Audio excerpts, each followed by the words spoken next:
So, I like to forget that I am a millennial, but today I have a slight rant that comes from my experience as a millennial interacting with people who are not millennials.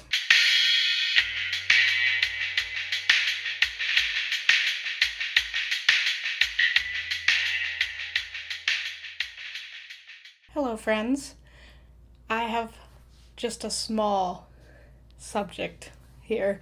And by small, I mean it's not that important, but it really got me thinking today.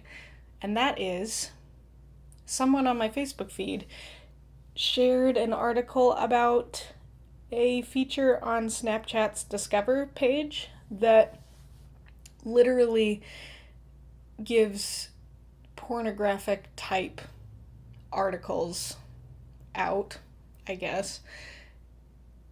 And they can be seen by young kids that use Snapchat. Little disclaimer here, yes, I think that's terrible, and I don't really appreciate sex-related ads or content on my social media because it's not something I am interacting with on a regular basis. So to receive anything like that assumes that I'm interested in it, even though obviously I'm not if I'm not partaking in that content ever. I would like to say I think there's a bit of a generation gap thing happening when it comes to the reaction of a lot of people who are finding out this news, finding out it's been a thing for a long time, I think. There are ways to talk about this without shaming the entire service and starting to think more like the business and less like the people who are using that business.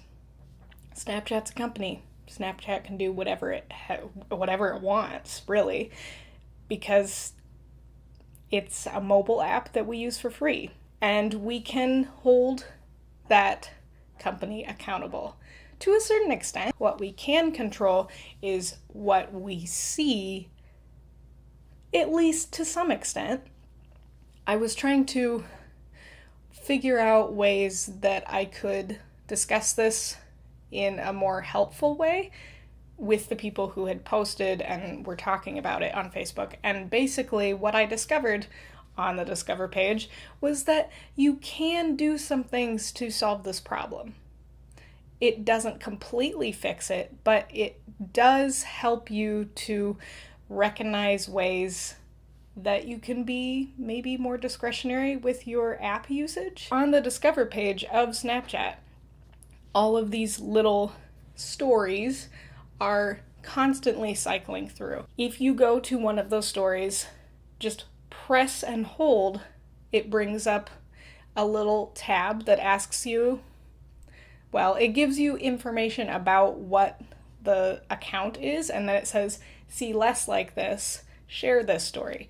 You can click see less like this.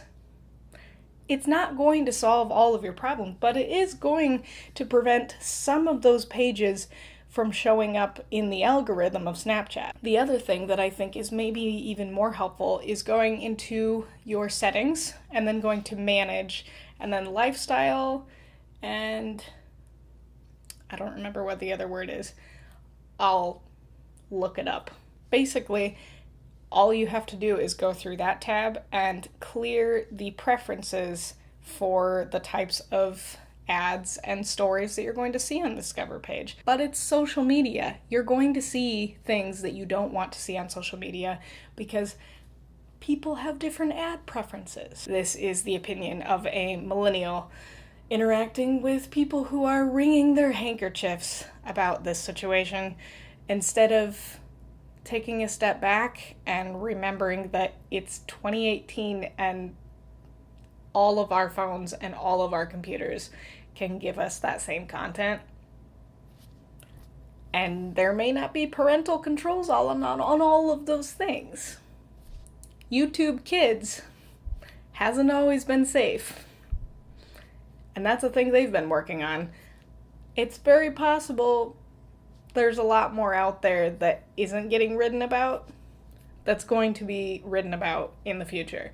But until then, we need to be educated on what those apps and websites can do without us saying, yes, you can do that. That's the reality of the internet.